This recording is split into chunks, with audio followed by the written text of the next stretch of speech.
Yeah.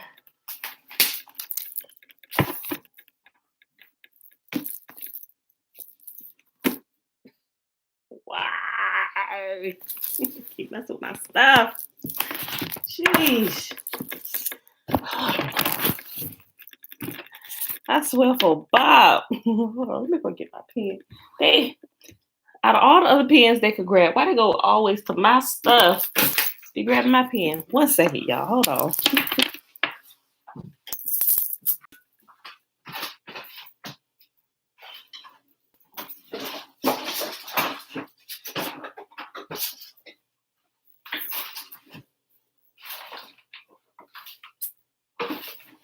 Hold on, y'all.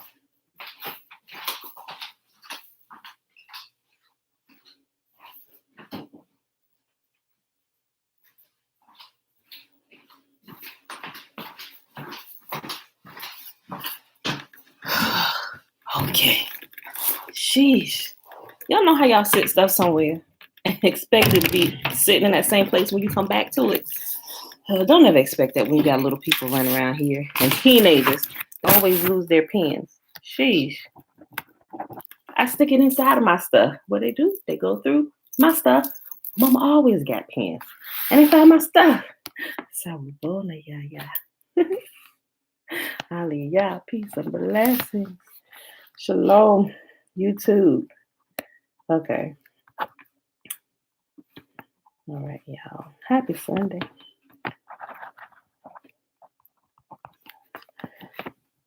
I swear. I don't know why my son has an alarm clock and he don't listen to it. Don't wake up to cut it off. Every morning. I know y'all can hear it in the background. Can y'all hear it? It's a faint beeping in the background.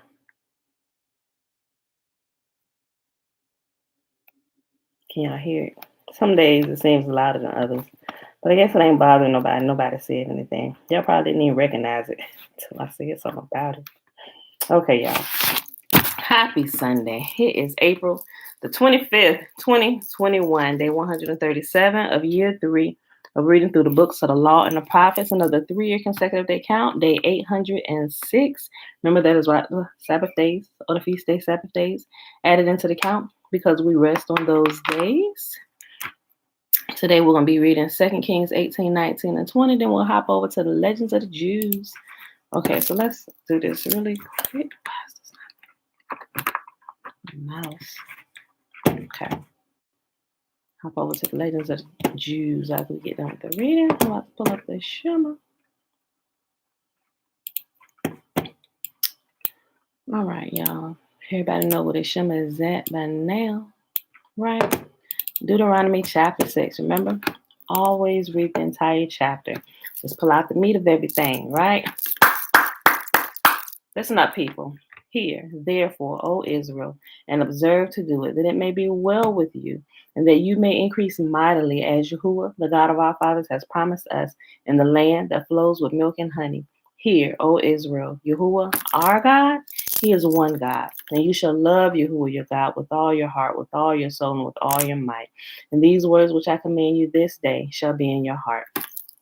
And you shall teach them diligently unto your children, and shall talk of them when you sit in your house, and when you walk by the way, when you lie down, and when you rise up. And you shall bind them for a sign upon your hand, and they shall be as frontlets between your eyes. And you shall write them upon the posts of your house and on your gates. And Yahuah commanded us to do all these statutes, to fear Yahuah our God for our good always, that He might preserve us alive as it is at this day. And it shall be our righteousness if we observe to do all these commandments before Yahuah our God, as He has commanded us. Alicia, shalom, greetings, Uncle Nathaniel. Who else? Okay, cool. All right, y'all. So let's hop on over here to the reading for today. 2 Kings chapter 18.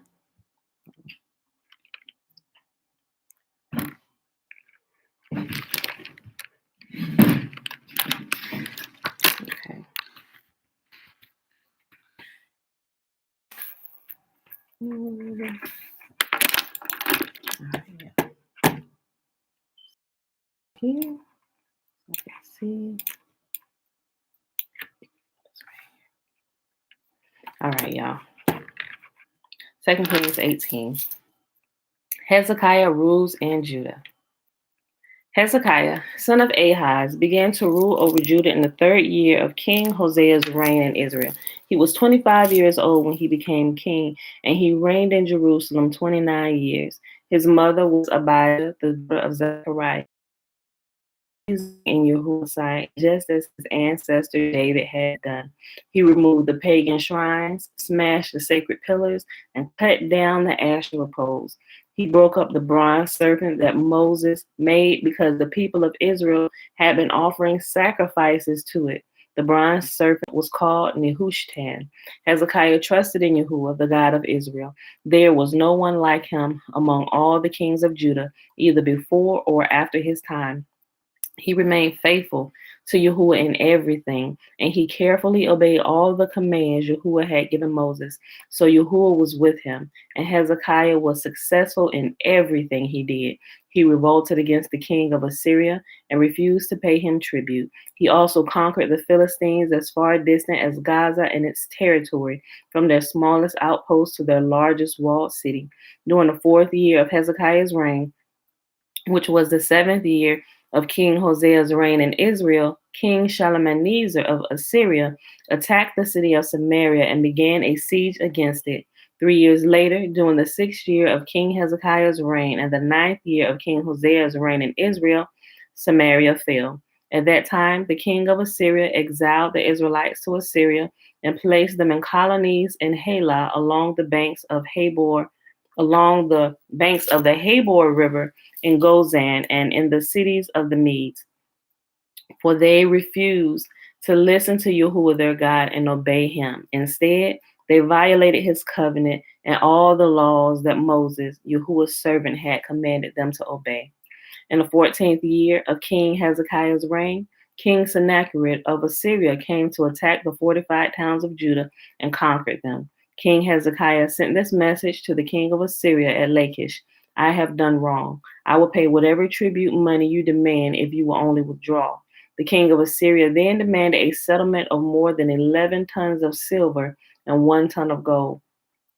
To gather this amount, King Hezekiah used all the silver stored in the temple of Yahuah and in the palace treasury. Hezekiah even stripped the gold from the doors of Yahuah's temple and from the doorposts he had overlaid with gold, and he gave it all to the Assyrian king.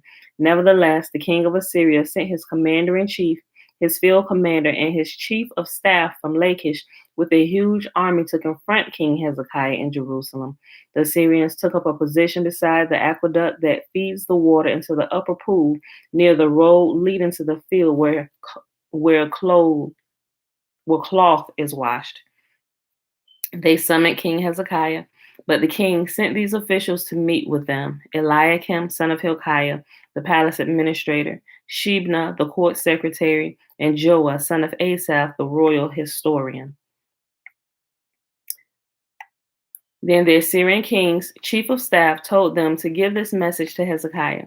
This is what the great king of Assyria says: What are you trusting in that makes you so confident? Do you think that mere words can substitute for military skill and strength? Who are you counting on that you have rebelled against me?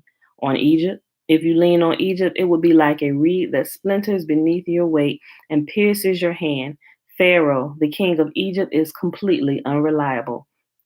But perhaps you will say to me, we are trusting in Yahuah our God, but isn't he the one who was insulted by Hezekiah? Didn't Hezekiah tear down his shrines and altars and make everyone in Judah and Jerusalem only worship at the altar here in Jerusalem? I'll tell you what, strike a bargain with my master. Strike a bargain with my master, the king of Assyria.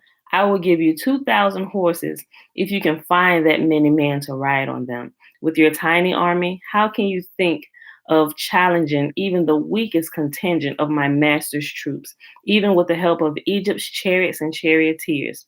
What's more, do you think we have invaded your land without Yahuah's direction? Yahuah himself told us, attack this land and destroy it.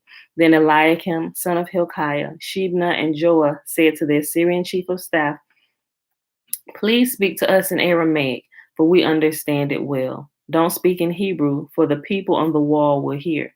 But Sennacherib's chief of staff replied, Do you think that my master sent this message only to you and your master? He wants all the people to hear it. For when we put this city under siege, they will suffer along with you. They will be so hungry and thirsty that they will eat their own dung and drink their own urine. Then the chief of staff stood and shouted in Hebrew to the people on the wall. Listen to this message from the great king of Assyria. This is what the king says. Don't let Hezekiah deceive you. He will never be able to rescue you from my power.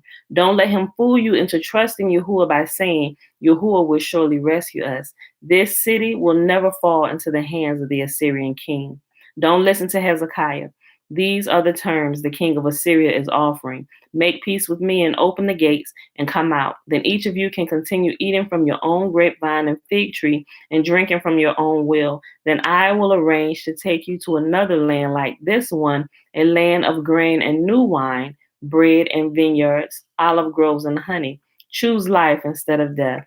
Don't listen to Hezekiah when he tries to mislead you by saying, Yahuah will rescue us.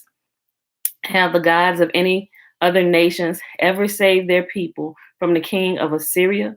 What happened to the gods of Hamath and Arpad? And what about the gods of Seraphim, Hena, and Eva? Did any god rescue Samaria from my power? What god of any nation has ever been able to save its people from my power? So what makes you think that Yahuah can rescue Jerusalem from me? Oh, he talking big jump, ain't he? But the people were silent and did not utter a word because Hezekiah had commanded them, Do not answer him. Then Eliakim, son of Hilkiah, the palace administrator, Shebna, the court secretary, and Jonah, the son of Asaph, the royal historian, went back to Hezekiah. They tore their clothes in despair, and they went in to see the king and told him what the Assyrian chief of staff had said. I know they were shaking, but they was like, we're going to trust in Yah or we're going to die.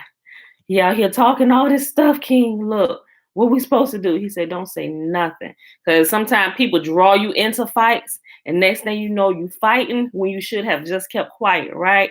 We should all remember that. 2 Kings chapter 19, especially when we're trusting in Yah. A lot of time we try to jump in, try to defend. Oh, you said what? Well, we know that. Just follow the rule of King Hezekiah. Keep quiet. We trusting in Yah, right? Hezekiah seeks Yahuah's help. When King Hezekiah heard their report, he tore his clothes and put on burlap and went into the temple of Yahuah.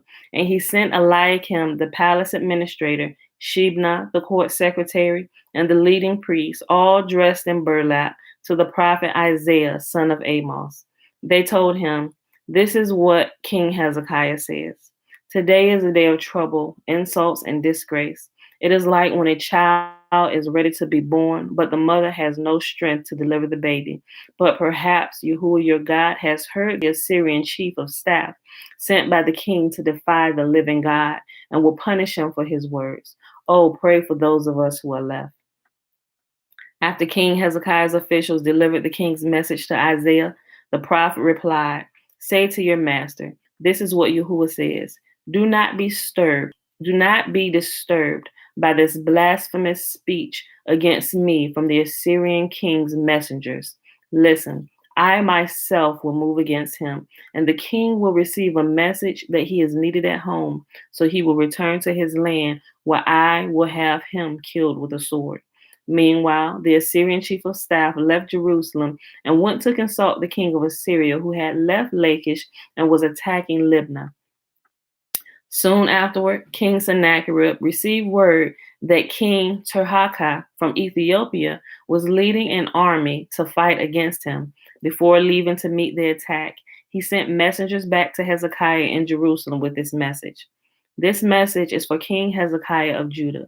Don't let your God, in whom you trust, deceive you with promises that Jerusalem will not be captured by the king of Assyria.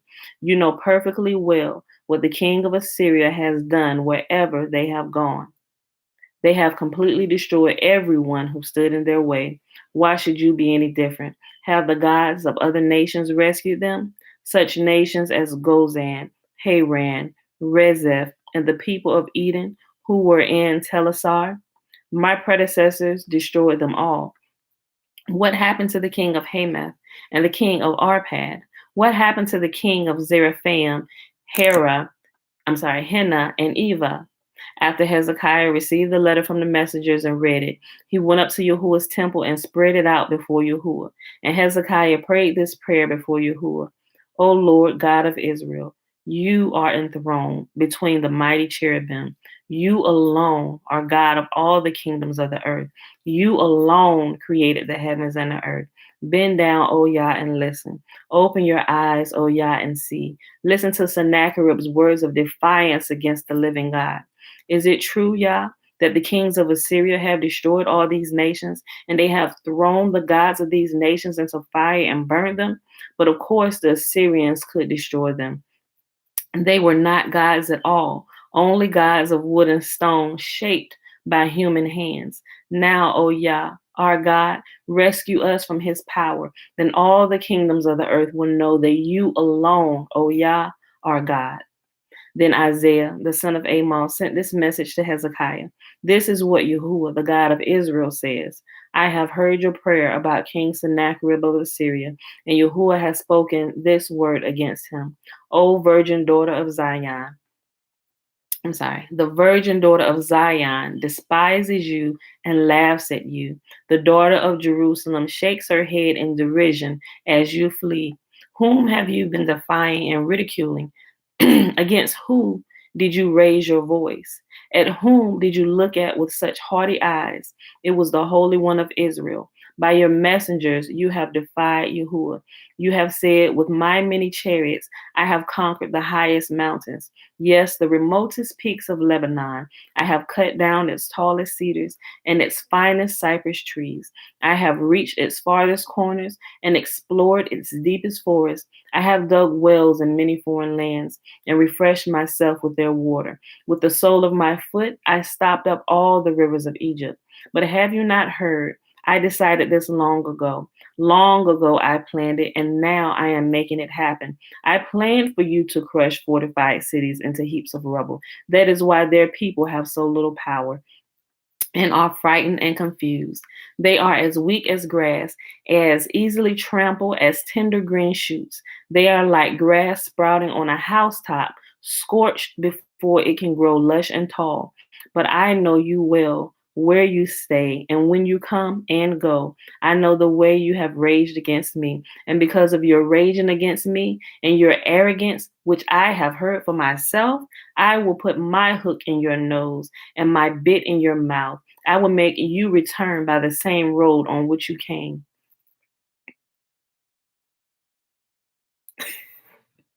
Then Isaiah said to Hezekiah, here is the proof of what I say is true. This year, matter of fact, here's another time marker. Salama, Alicia, Salama, Belinda Brown, Shalom, Demi, Shalom, Shalom.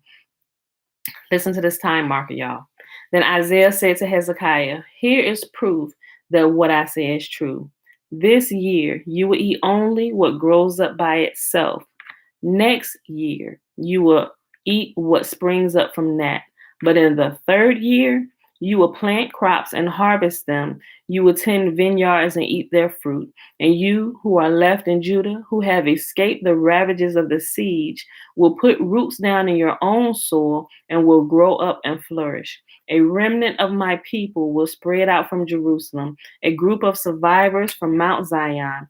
The passionate commitment of Yahuwah of heaven's armies will make this happen. So it's a 3-year time marker. And every year he said, this is what you can see in the first year. This is what you're going to see in the second year.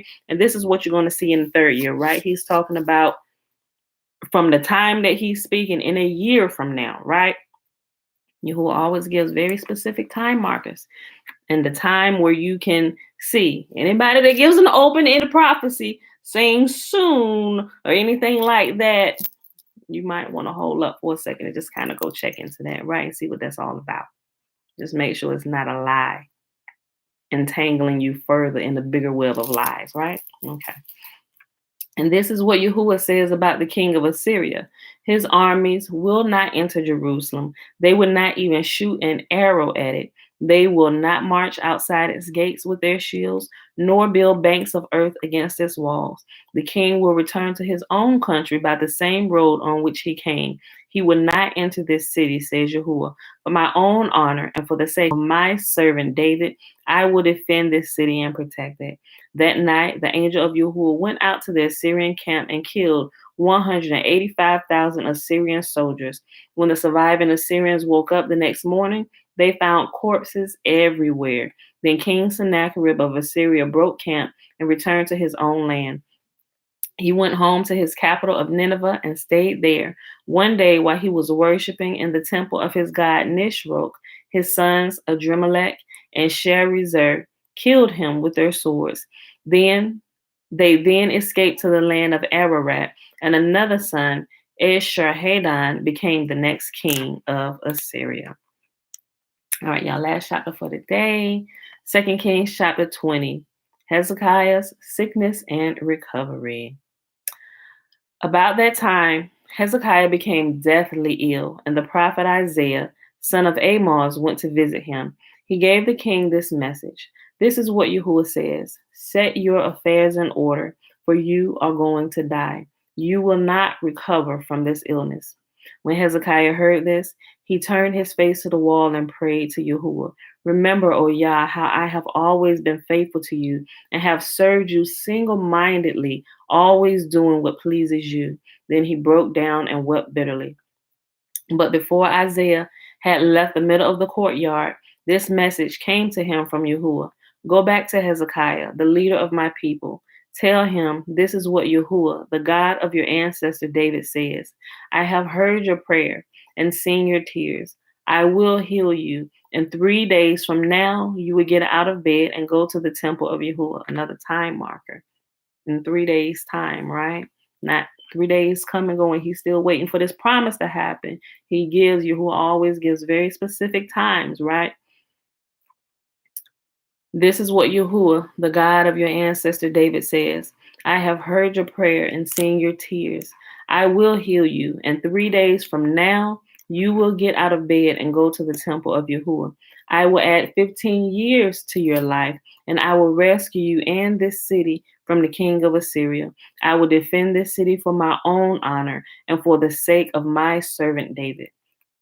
Then Isaiah said, make an ointment from figs. So Hezekiah's servant spread the ointment over the boil, and Hezekiah recovered. Meanwhile, Hezekiah said to Isaiah, what sign will Yahuwah give to prove that he will heal me and that I will go to the temple of Yahuwah 3 days from now? Isaiah replied, this is a sign from Yahuwah to prove that he will do as he promised. Would you like the shadow on the sundial to go forward 10 steps or backward 10 steps? The shadow always moves forward, Hezekiah replied, so that would be easy. Make it go 10 steps backward instead. So Isaiah the prophet asked Yahuwah to do this, and he caused the shadow to move 10 steps backward on the sundial of Ahaz. Now, when we got to this part in the Legends of the Jews, it gives a little bit more detail about this. Not a whole lot more, but a little bit more than what they give in here. It just expounded on it a little bit more. But I forget exactly, but I remember this part somewhat, but I don't want to give you a chopped and screwed story. So I got to go back and look at it myself. But what I will do, I will make myself a note, sundial. And now I'll get that portion and I'll pin it for y'all so y'all can read it too, since I brought it up. Yeah. That way y'all can read it if y'all don't remember and if you weren't here to see it when we did read it. Okay. So Isaiah the prophet asked Yahuwah to do this, and he caused the shadow to move 10 steps backward on the sundial of Ahaz. Soon after this, Merodach-Baladan, son of Baladan, king of Babylon, sent Hezekiah his best wishes and a gift, for he had heard that Hezekiah had been very sick. Hezekiah received the Babylonian envoys and showed them everything in his treasure houses, the silver, the gold, the spices, the aromatic oils. He also took them to see his armory and showed them everything in his royal treasuries. There was nothing in his palace or his kingdom that Hezekiah did not show them. And it expounded. Matter of fact, all of this will be by the sundial, and you will see a little bit more. And they definitely expounded on this a little bit more, right? Then Isaiah the prophet went to King Hezekiah and asked him, "What did those men want? Where were they from?" Hezekiah replied, "They came from the distant land of Babylon." "What did they see in your palace?" Isaiah asked. "They saw everything." Hezekiah replied, "I showed them everything I own, all my royal treasuries." Then Isaiah said to Hezekiah, "Listen to this message from Yahuah. The time is coming when everything in your palace, all the treasures stored up by your ancestors until now, will be carried off to Babylon. Nothing will be left, says Yahuah. Some of your very own sons will be taken away into exile. They will become eunuchs who will serve the palace of the who will serve in the palace of Babylon's king." Then Hezekiah said to Isaiah, "This message you have given me from Yahuah is good." For the king was thinking, "At least there will be peace and security during my lifetime." How selfish is that? Remember how I be talking about, you know what, they ain't really care about us. Oh, well, let this fall on our children's children and the generations to come, and let us be okay in our time. Like, y'all are so selfish. Y'all just thinking about yourself. Let the curses fall on your children's children, right? Look, we talked about this a little bit yesterday. What happens is, we still suffer from the curses of our parents because through time, as the generations pass, they caused us, like our enemies, the enemies of Yahuah and his people, know a lot of stuff about why Yahuah stands and fights for his people, right? They know that his people must keep themselves free from sin, from doing certain types of things, right? Eating certain types of food, all this stuff. They know that about us. So they constantly flood our minds. They entertain us with all this stuff that will cause us to constantly break those commands that Yahuah has given to his people, thereby continuing to pass on the ignorance, right? They make you afraid to do certain things. They put scary names on it. Don't do this. We'll kill you if we find out this. Matter of fact, don't even teach them their own tongue anymore. So thereby almost making it impossible to pass down what Yahuah has given to his people. So, and through the process of time, the parents stopped teaching the children, and most of the time it was out of fear for their own lives, right? A lot of us don't even know our native tongue. Why? Because if we got speaking our native tongue, they would kill us, right? So although some of them knew, through the process of time, by not passing down the information, the generations become more ignorant, right? And now we ignorantly are doing things that we didn't know we shouldn't be doing, thereby keeping us in this vicious cycle in captivity longer, right? This is crazy. This is crazy, right? Listen. Then Hezekiah said to Isaiah, "This message you have given me from Yahuah is good." For the king was thinking, at least there will be peace and security during my lifetime, right? Well, what about your posterity? What about us, right? What about us? The rest of the events in Hezekiah's reign, including the extent of his power and how he built a pool and dug a tunnel to bring water into the city, are recorded in the book of the history of the kings of Judah. Hezekiah died, and his son Manasseh became the next king. All right, y'all. So that's the reading for today over here in 2 Kings. We'll pick this back up tomorrow. But let's hop on over here to the legends of the Jews. Well, blessed be the most holy. After times, periods passed away, he now begins to speak to his people again, right? Directly. Okay, so let's hop on over here to the legends of the Jews. We'll pick up where we left off yesterday on page 500, people.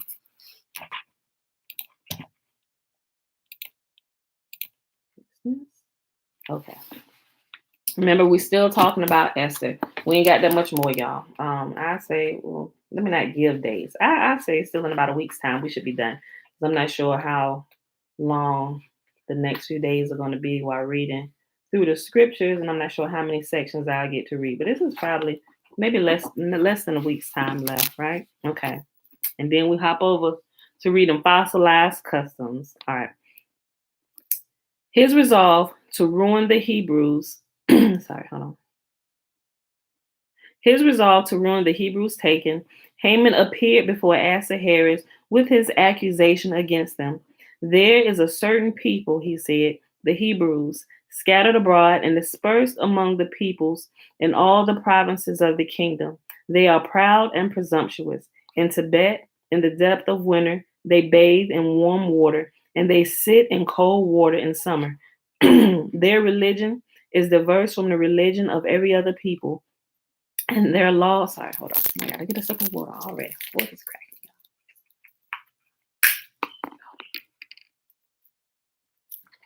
Okay. Y'all see my nails. I still ain't took the nail polish off. I tried to. Bella saw me. Mom, you took it off. I was like, well, Tootie, can we paint it over a little bit better?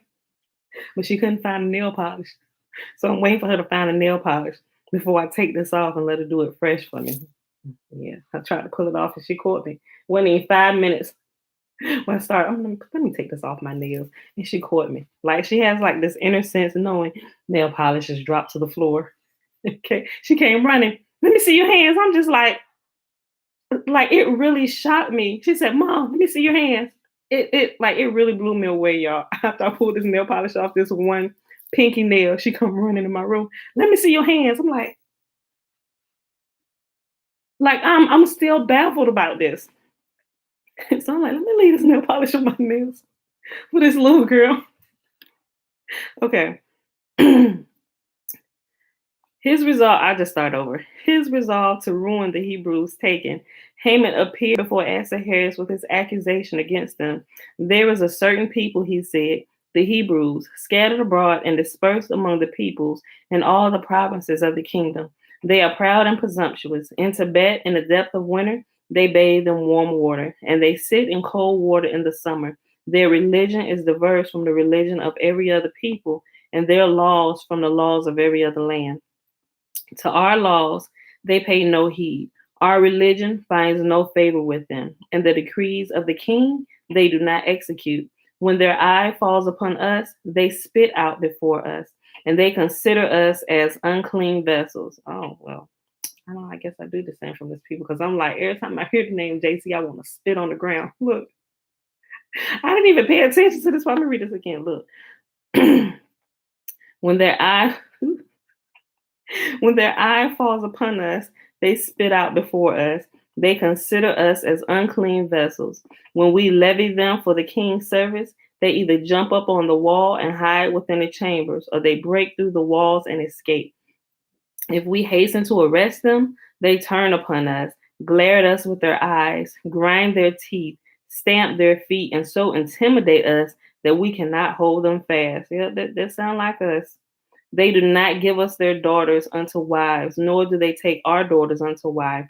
If one of them has to do the king's service, he idles all the day long. If they want to buy aught of us, they say, this is a day for doing business. But if we want to buy aught of them, they say, we may do no business today, and thus we can buy nothing from them on their market days.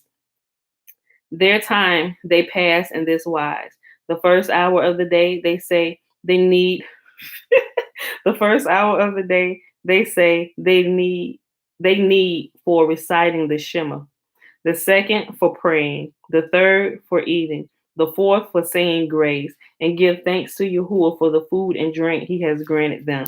The fifth hour they devote to their business affairs. In the sixth, they already feel the need to rest. In the seventh, their wives call for them, saying, come home, ye weary ones who are so exhausted by the king's service. The seventh day they celebrate as their Sabbath.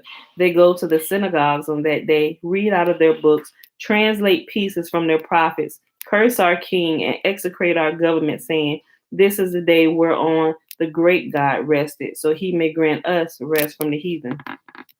The women polluted the waters with their ritual baths, which they take after 7 days of their defilement. On the 8th day, after the birth of their sons, they circumcise them mercilessly, saying, this shall distinguish us from all other nations. At the end of 30 days, and sometimes 29, they celebrate the beginning of the month. In the month of Nisan, They observe 8 days of Passover, beginning the celebration by kindling a fire of brushwood to burn up the leaven. They put all the leaven in their homes out of sight before they use the unleavened bread, saying, "This is the day whereon our fathers were redeemed from Egypt." See how much the enemy knows about us and our customs? Look, this is the day whereon our fathers were redeemed from Egypt. Such is the festival they call Pesach or Passover, Pesach. They go to their synagogues, read out of their books, and translate from the writings of the prophets, saying, "As the leaven has been removed out of our houses, so may this wicked dominion be removed from over us." Again, in Siwan, they celebrate 2 days, which they go on to their synagogues, recite the Shema, and offer up prayers, read out of the Torah, and translate from the books of their prophets, curse our king, execrate our government. This is the holiday which they call Oratza, the closing festival, or booths, tents, tabernacles, Sukkot, right? Festival of the end gathering, right? The end of the harvest festival. They ascend to the roofs of their synagogues and throw down apples, which are picked up by those below, with the words, "As these apples are gathered up, so may we be gathered together from our dispersion among the heathen." They say they observe this festival because on these days the Torah was revealed to their ancestors on Mount Sinai.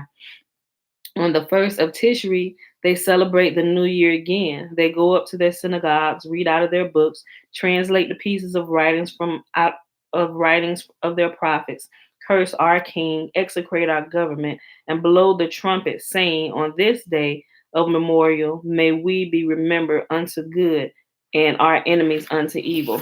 I'm sorry, y'all. Hold on. Nope, I was wrong. That wasn't. That was that wasn't Sukkot. What I just said up here, the holiday they call Arat. So I realized they go in order. They say call it the closing festival, but it's not the closing festival. I just think about it as I'm reading, thinking about this. They're talking about the first fruits harvest, right? You got Passover, you got unleavened bread, then you have first fruits, then it goes into the fall feast. Okay.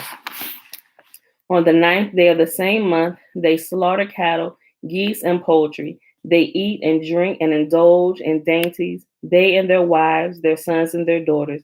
By the 10th of the same month, they call the great fast, and all of them fast, together with their wives, their sons, and their daughters. Yea, they even torture their little children without mercy, forcing them to abstain from food. So this is they make it sound so horrible, right? Look, this is the Day of Atonement. Remember, we talked about the Day of Atonement. The Day of Atonement is actually straddled between 2 days, right? So, meaning you still eat on the 9th and the 10th day. This is what it says, right? At least in my understanding. So, children can actually do this, right? So, Yahuwah said, begin the Day of Atonement, which is a complete day for a fast. But he said, begin the Day of Atonement on the 9th day, right? He said, the Day of Atonement is on the 10th day of the 7th month. He said, but begin the fast on the 9th day after sundown, right? So you can eat on the 9th day all the way up until sundown, but at sundown, stop eating, right? And after that, you can pretty much go to bed. So you may stay up for a little longer, adults, but children may go right to bed. But you go to bed with a full stomach, right? So you go to bed with a full stomach, begin at sundown into the next day. 10th day, he said you can eat again after sundown. Think about it. At least I know. My children get up a lot of times. If you keep them occupied, they won't even think about that they're hungry. They can drink water or tea or something to drink or whatever. But a lot of times, if you keep them busy, okay, let's go out or whatever, they may not even realize they're hungry. If they get so busy, they won't even think about food until they're sitting around not doing anything, right? So children can keep, although I wouldn't force it on children to do it. If they just can't hold out any longer, okay, go ahead and get some fruit or something like that. But I think that's something you can train children in, right? And that's 1 day a year, right? You can train them. Like you can make your habits. You can build habits throughout the course of your days, throughout the year. Well, by the time you get here, that'll be nothing. Like you really can't train your body in this way to where you just flow naturally into doing these things anyway, right? Okay. Okay. But the 10th day of the same month, they call the Great Fast, which is the Day of Atonement. And all of them fast, they together with their wives, their sons, and their daughters. Yea, they even torture their little children without mercy, forcing them to abstain from food. They say, on this day, our sins are pardoned and are added to the sum of the sins committed by our enemies. They go to their synagogues, read from their books, translate from the writings of their prophets, curse our king, and execrate our government, saying, may this empire be wiped off from the face of the earth, like unto our sins. They supplicate and pray that the king may die and his rule be made to cease. On the 15th of the same month, they celebrate the Feast of Tabernacles. Here it is right here. The booths, tents, Sukkot, tabernacles. On the 15th of the same month, they celebrate the Feast of Tabernacles. They cover the roofs of their houses with foliage. They resort to our parks where they cut down palm branches for their festival wreaths, pluck fruit out of the entrog, and cause havoc among the willows of the brook by breaking down the hedges in their quest after Hoshanot. I think that's how you say that. Saying, as does the king in the triumphal procession, so do we. They repair to their synagogues to pray, read out of their books, and make circuits with their hashanots, all while jumping and skipping like goats. You see how horrible it sounds when you let somebody else tell your story? And people like, what? They do what? Oh no, look, we can't let anybody else tell our story ever again because they make it sound so horrible, right? Look, and everybody, yeah, stay away from them. I don't know what they got going on over there. Like, what did they tell you we were doing, right? Look, as does the king in his triumphal procession, so do we. Then they repair to their synagogues and pray, read out of their books, and make circuits to their hashanots, all while jumping and skipping like goats, so that there is no telling whether they will curse or bless us. This is Sukkot, as they call it. And while it lasts, they do none of the king's service, for they maintain all work is forbidden them on these days. See, now they telling it wrong because Yahuwah said just the first and the last day. They said, look, the whole week. Now, I have seen people, they take the whole week off, right? And hey, it is what it is. But we want to make sure we keep it at least as Yahuwah said, first and the last day, no work day. You know, you can work in between these days, but first and the last day, you know. Hey. In this way, they waste the whole year with tomfoolery and fiddle faddle. In this way, they waste the whole year with tomfoolery and fiddle faddle only in order to avoid doing the king's service. At the expiration of every period of 50 years, they have a jubilee year, and every seventh year is a year of release, during which the land lies fallow, for they neither sow nor reap therein. And they sell us neither fruits nor other products of the field, so that those of us who live among them die of hunger. At the end of every period of 12 months, they observe the new year. At the end of every 30 days, the new moon, and every seventh day is the Sabbath, the day on which they say, Yahuwah, the God of the world, rested. After Haman had finished his arraignment of the Hebrews, Yahuwah said, thou didst well enumerate the holidays of the Hebrews, yet thou did omit that 2 Purim and Shushan Purim, which the Hebrews will celebrate to commemorate thy fall. He said, oh, you listed all of them, but you forgot to, right? They're going to celebrate this and they're going to celebrate this to commemorate your demise, right? Your fall. Boom. Clever though Haman's charge was, the vindication of the Hebrews was no whit less clever. They found a defender in the archangel Michael. While Haman was delivering his indictment, he spoke thus to Yahuwah, O Lord of the world, thou knowest well that the Hebrews are not accused of idolatry, nor of immoral conduct, nor of shedding blood. They are accused of only observing thy Torah. Yahuwah pacified him. Like all the other stuff our people was doing. Shalom, mom. Haman could have brought out some of all this other stuff. Because remember, They were still doing, like he said, a bunch of tomfoolery, but he decided to list the commands of Yah as them trying to spread it out. Look, they waste all this time, they don't do nothing all year. They prepare for the next feast, and they don't do nothing that the king asked them to do. And every time when they come in during the day, they say they got to recite the Shema first. Then they need to pray. Then they need to do this. Then they need to eat. Then they need to do that. And then the wives call them home, say, come home from the king's rest. You who are weary from working all day. He said they waste every bit of time not doing what we want them to do, which is probably how, look, I'm starting to think, because, they tend to call Yahuwah's people lazy. They good for nothing, lazy, don't want to do nothing, got good work ethic or nothing. Yet we built the lands of everywhere we have been, right? Let me not get started on this. Look,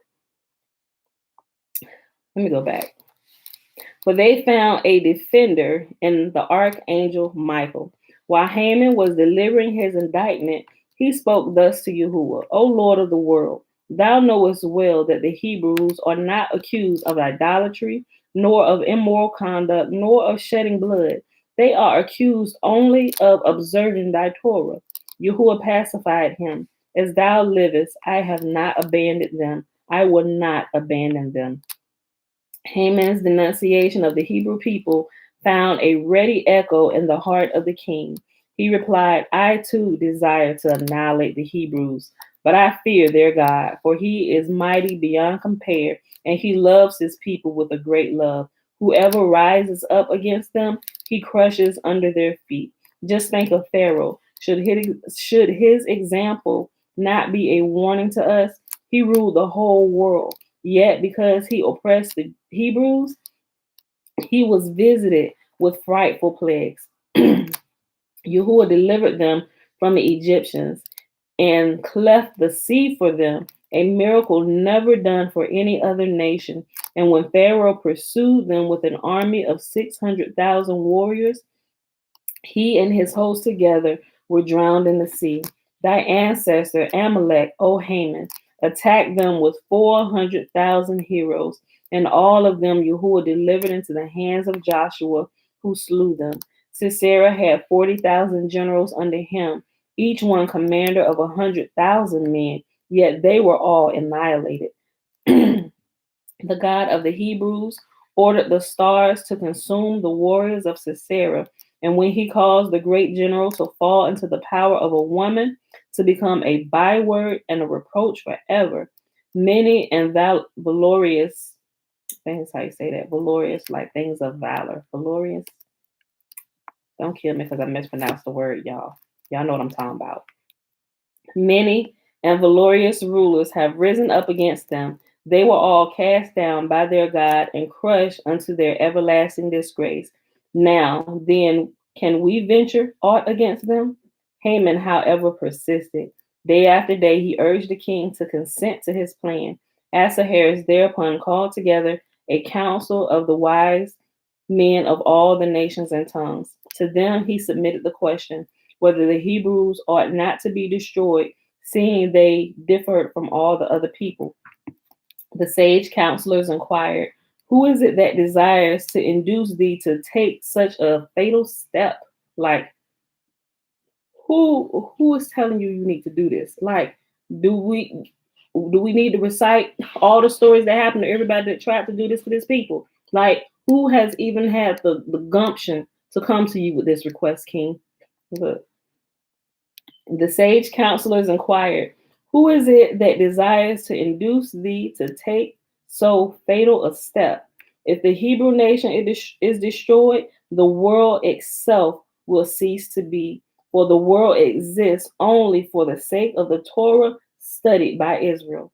Yea, the very sun and moon shared their light only for the sake of Israel. And were it not for him, there were neither day nor night, and neither dew nor rain would moisten the earth.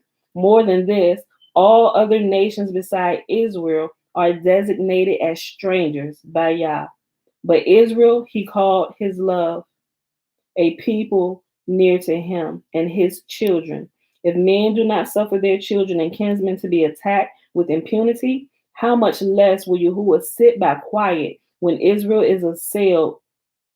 God, the ruler over all things, over the power in heaven above and on earth beneath, over spirits and the souls, Yahuah with whom it lies to exalt and to degrade, to slay and to revive. Haman was ready to reply to these words of the wise. Well, I tell you, you always got somebody smart waiting. Like, there is no reason that will appeal to somebody who is lost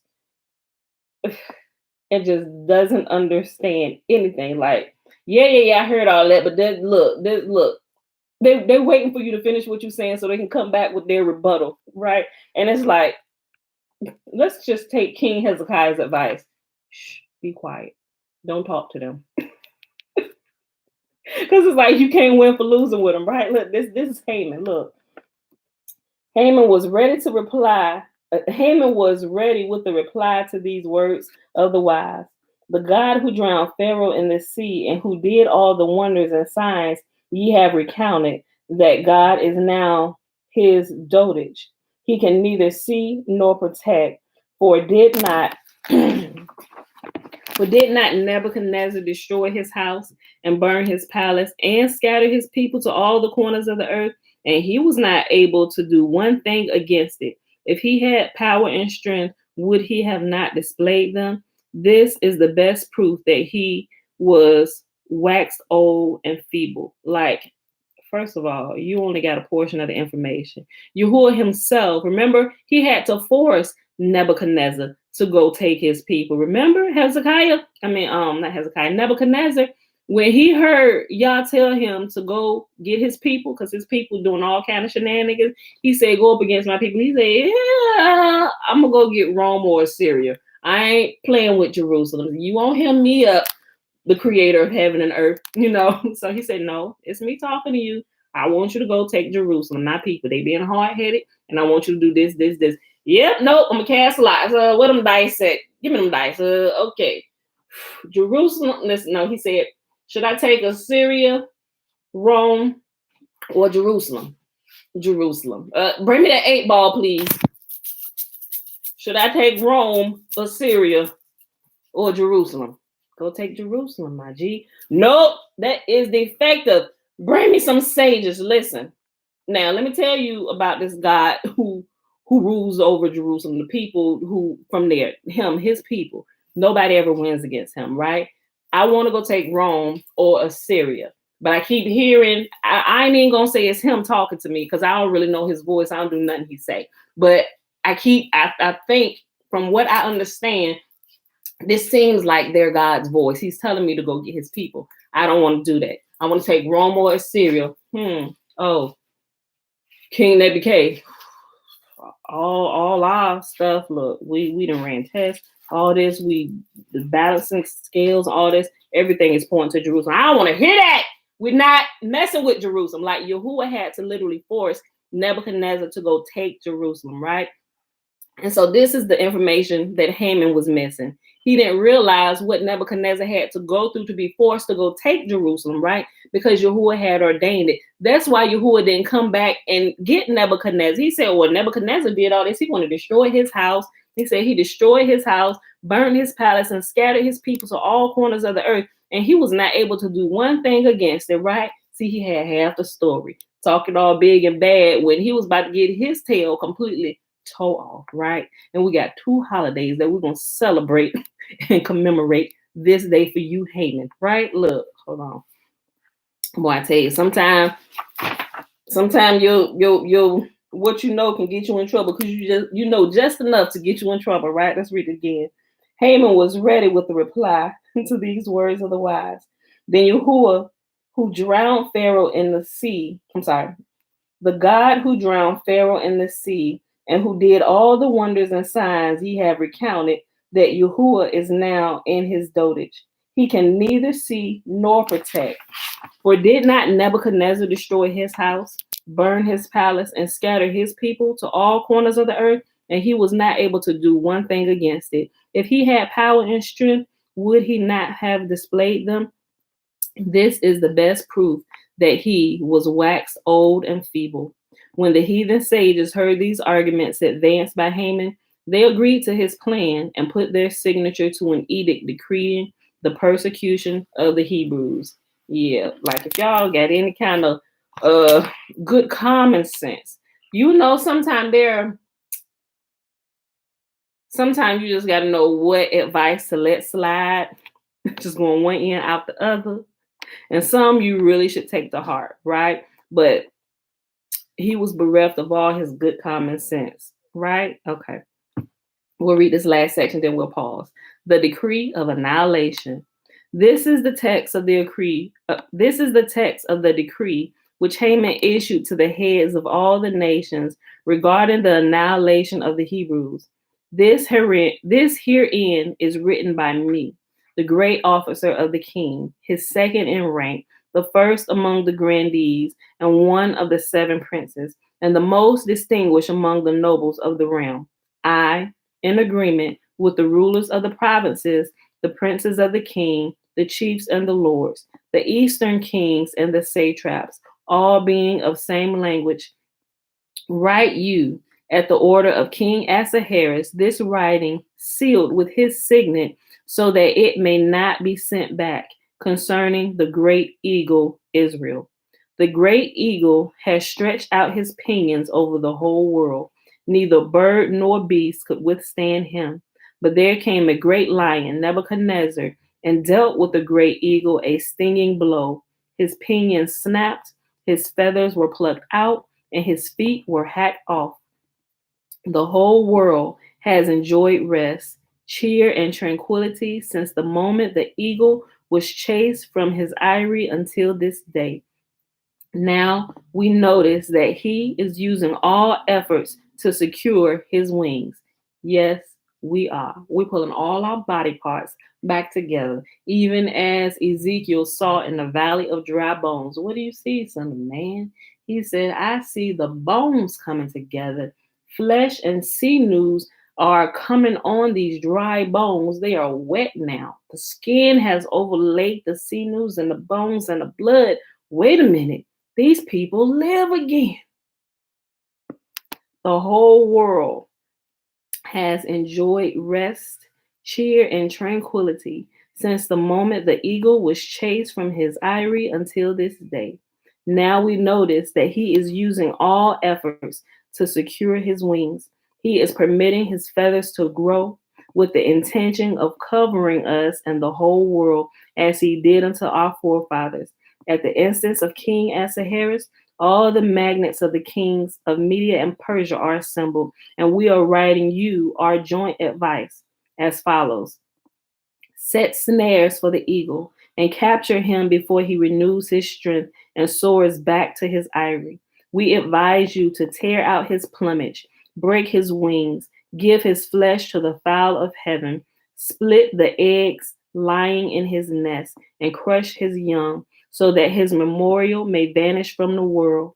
Our counsel is not like unto Pharaoh's. He sought to destroy only the men of Israel. To the women he did no harm. It is not like unto us the plan of Esau, who wanted to slay his brother Jacob and keep his children as slaves.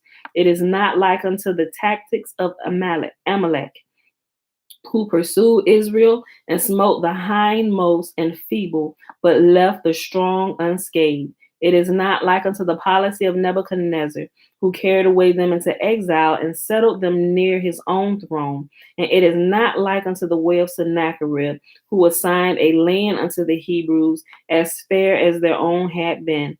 We recognize clearly what the situation is and have resolved to slay the Hebrews, annihilate them, young and old, so that their name and their memorial may be no more, and their posterity may be cut off forever. The edict issued by Ahasuerus against the Jews, the Hebrews, ran thus: to all the peoples, nations, and races, peace be with you. This is to acquaint you with the one who came to us, who is not of our nation and of our land, an Amalekite, the son of great ancestors, and his name is Haman. He made a trifling request of me, saying, among us there dwells a people, the most despicable of all, who are a stumbling block in every time. They are exceeding presumptuous and they know our weaknesses and our shortcomings.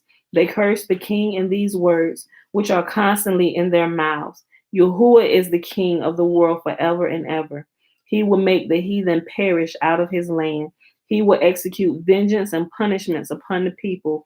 From the beginning of all time, they have been ungrateful, as witness their behavior toward Pharaoh. With kindness, he received them, their wives, and their children at the time of a famine. He gave them up the best of his land. He provided them with food and all they needed. Then Pharaoh desired to build a palace, and he requested the Hebrews to do it for him. They began the work grudgingly amid murmurings, and it is not completed until this day. In the midst of it, they approached Pharaoh with these words: we wish to offer sacrifices to our God in a place that is a 3 days' journey from here. And we petition thee to lend us silver and gold vessels and clothes and apparel. So much did they borrow that each one bore 90 ass loads off with him, and Egypt was emptied out. When the 3 days have elapsed, they did not return. Pharaoh pursued them in order to recover the stolen treasures. What did the Hebrews? They had among them a man by the name of Moses, the son of Amram, an arch wizard. You see how that sounds when somebody else tells our story? You see how it looks absolutely crazy, like we are the ones that should be completely annihilated, but they leave out what they do, right? Granted, we got some among us that need to be dealt with. There are rebels among us. There truly are. There truly are. Just as it is in other nations. That's not an excuse for us, but Yahuah said there shouldn't be any rebels among us, and he's going to deal with them face to face himself, right? Look, hold on. And what did the Hebrews? They had among them a man by the name of Moses, the son of Amram, an arch wizard. Remember how I told you there are some books? Hey, boy, stop it. You're just rattling it. Stop. Some of the other nations' manuscripts, they refer to Moses as a great magician, right? Even have paintings and stuff of him. And mind you, he black in some of this stuff. You let some people get their hands on some of this where they come and color over the real color of the people and turn them light, bright white, right? But if you get some other very, very old historical manuals, you will see that all these people were black. They were darker than me. I'm probably some of the lightest color of the black and brown peoples, right? But we were dark colored people, all shades. Matter of fact, they showed different shades of the black and brown people, right? Look, what did the Hebrews? They had among them a man by the name of Moses, the son of Amram, an arch wizard who had been bred in the house of Pharaoh. When they reached the sea, this man raised his staff and cleft the waters and led the Hebrews through them dry shod, while Pharaoh and his hosts were drowned. Their God helps them. Look, so they know this, right? Listen what he said. Their God helps them as long as they observe his law, so that none can prevail against them. And that is my whole point of everything. Return to Yahuwah's law, statutes, and commands. We want to stop some of this craziness happening to our people. Return to the law, statutes, and commands, right? That's the only thing that keeps us safe. You keep it, I will keep you. But they have created a whole religion that their base of everything is that the Old Testament, and y'all know I don't like the term Old Testament. It's a misnomer. It should not be named that. That's why we don't call it that. But for the sake of people know we're talking about the Old Testament, which I call the books of the law and the prophets, right? The books of the law and the prophets. I say it every morning. We're about to read this, and the books of the law and the prophets, right? That's what I say. But the whole Christian church, everything. They do everything to discredit the words of Yah, because if Yahuwah's people, I ain't talking about no other race, nationality of people, you can read it and you can glean good from it. But what happens is when Yahuwah's people read his words, no matter how any other nation, any other teacher of any other nation has taught this, when Yahuwah's people those who are called by his name actually lay their eyes on his words when they are truly seeking for him, not going to prove somebody else wrong. Well, I'm going to show you, no, because everything we do is now in JC. This is done away with. Everything was fulfilled. No, I was like, I'm not talking to you. I'm following King Hezekiah's advice.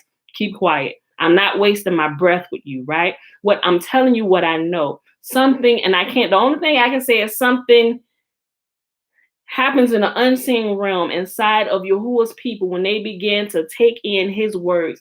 It reactivates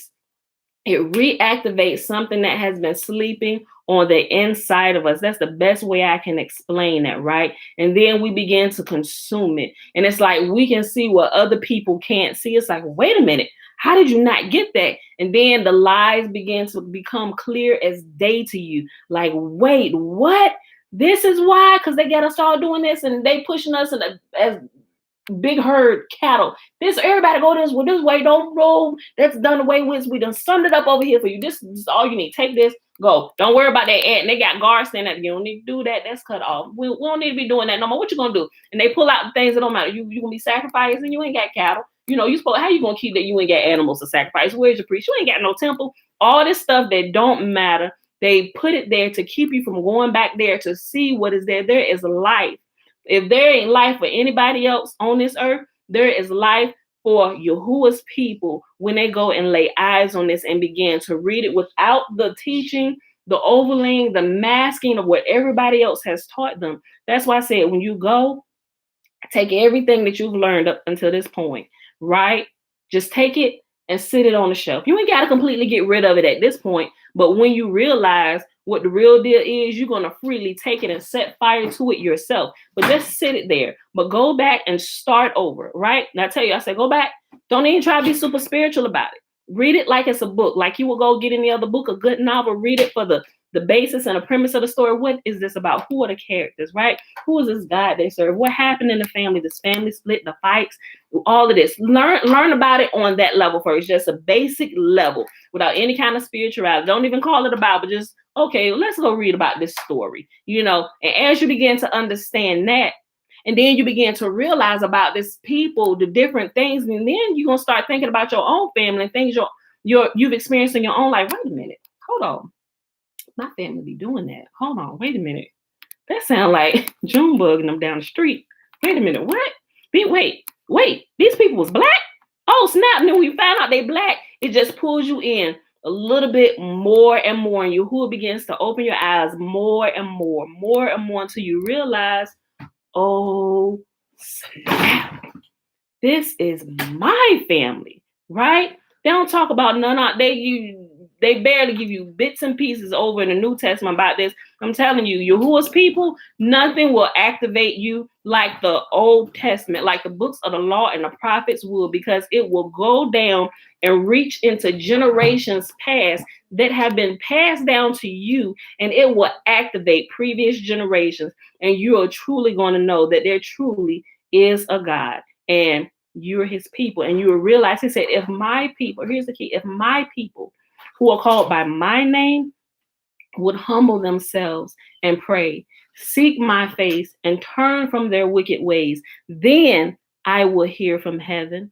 I will forgive their sins, and I will heal their land, right? And that's wherever we are scattered to the four corners of the earth, right? But a lot of our people don't even know who they belong to, right? And they're crying out to the wrong gods, which is why we still have the same garbage happening over and over again, right?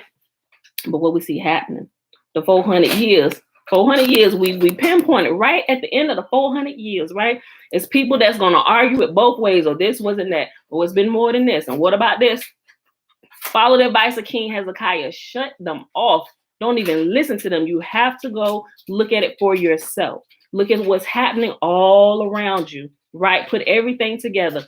Past time, current time, your personal experience. How does this line up? And you're going to begin to see the pieces that join together. And you're going to be like, oh, snap. Yahuwah has been faithful to us, more faithful to us than we have ever been to him. He told us that this would be happening, and it's still happening. But once you line yourself up, You began to see the change just in your personal life on a lower level.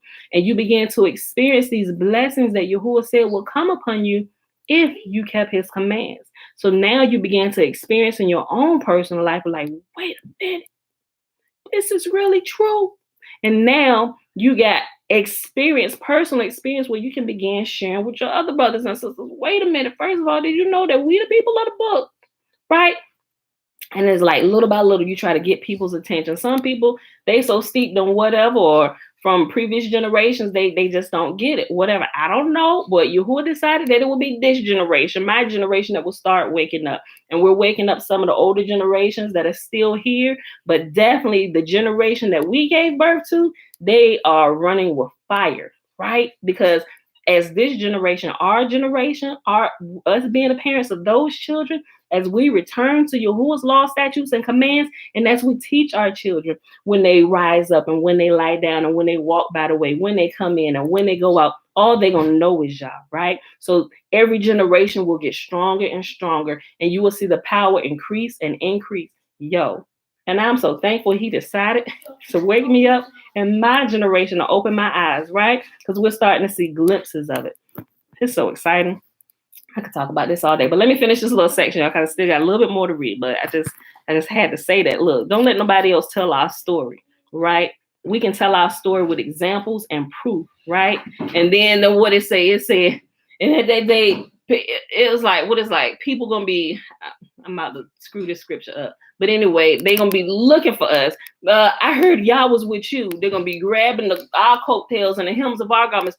He with you, we coming with you. They're gonna be searching where they first of all, they just gonna be looking at black people here. Okay, he with you, is you a Hebrew, is you part of this family? Because all black people are not, but the Hebrews are black, but all black people are not Hebrews, right? They're just gonna get their eyes on black people first. So okay, boom, boom, boom. Then they're gonna find a wait a minute. Nope, you is not one. Although you black, you not a Hebrew, you might be somebody else, but you ain't having this stuff follow you. Like, there is one right there. I see the light shining off of them.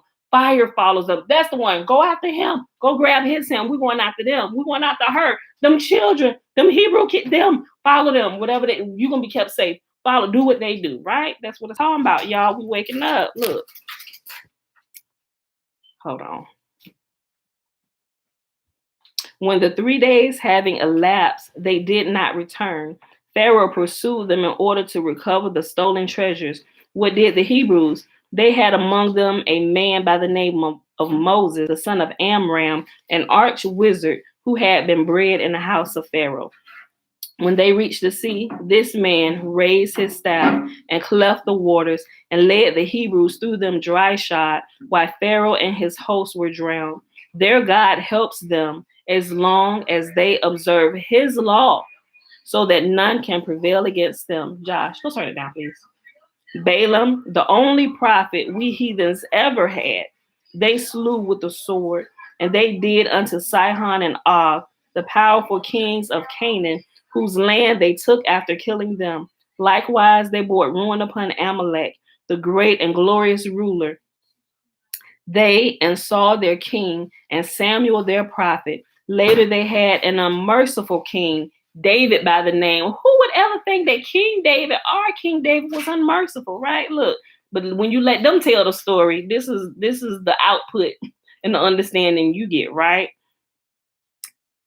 Later they had an unmerciful king, David by the name, who smote the Philistines, the Ammonites, and the Moabites, and not one of them could discomfit him. Solomon, the son of this king, being wise and sagacious, built them a house of worship in Jerusalem, that they might not scatter to all parts of the world. But after they had been guilty of many crimes against their God, he delivered them into the hand of King Nebuchadnezzar, who deported them to Babylon. To this day, they are among us, and though they are under our hand, we are of none account in their eyes. Their religion and their laws are different from the religion and the laws of the other nations. Their sons do not marry with our daughters. Our gods they do not worship. They have no regard for our honor, and they refuse to bend the knee before us, calling themselves free men. They would not do our service, and our commands they heed not. Therefore, the grandees, the princes, and the satraps have been assembled before us. We have taken counsel together, and we have resolved an irrevocable resolution according to the laws of the Medes and Persians to extirpate the Hebrews from among the inhabitants of the earth. We have sent the edict to the 127 provinces of my empire to slay them, their sons, their wives, and their little children. On the 13th day of the month of Adar, none is to escape. As they did to our forefathers and desired to do unto us, so shall be done unto them, and their possessions are to be given over to the spoilers. Thus ye shall do, that ye may find grace before me. This is the writing of the letter which I send to you, Ahasuerus, king of Media and Persia. The price Haman offered the king for the Hebrews was 10,000 hundredweights of silver.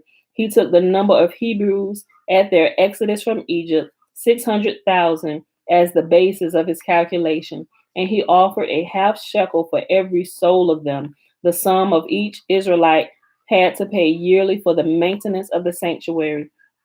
The sum was so vast that Haman could not find coin enough to pay it, but promised to deliver it in the form of silver bars. Ahasuerus refused the ransom.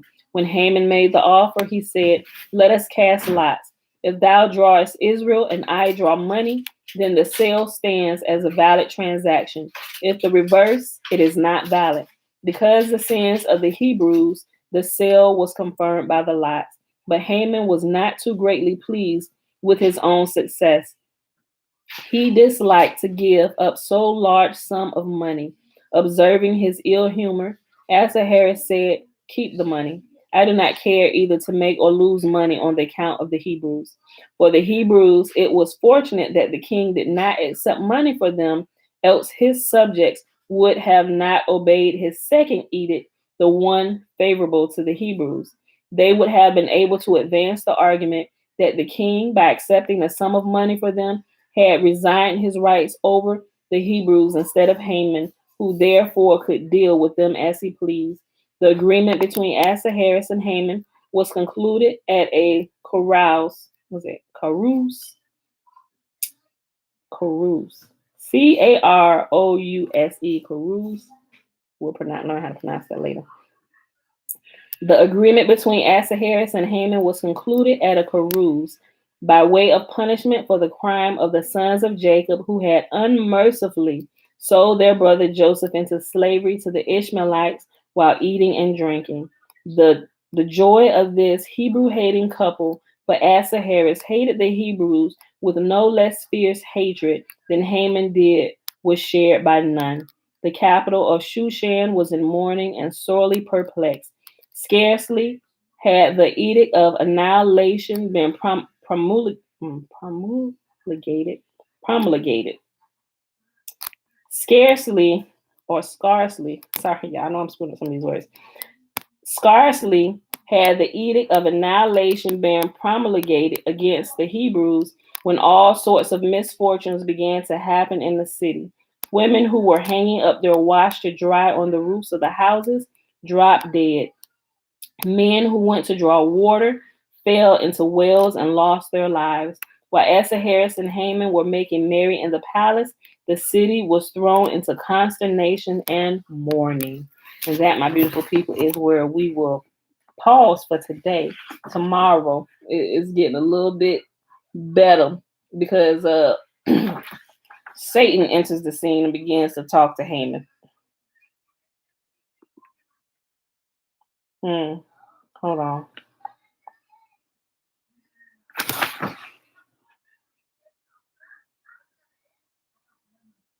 Not necessarily talk to Haman, but he gonna be kind of trying to push what Haman is doing behind the scenes. So we get a little bit of that story tomorrow. So, but if you got the book, go ahead and read ahead if you want to.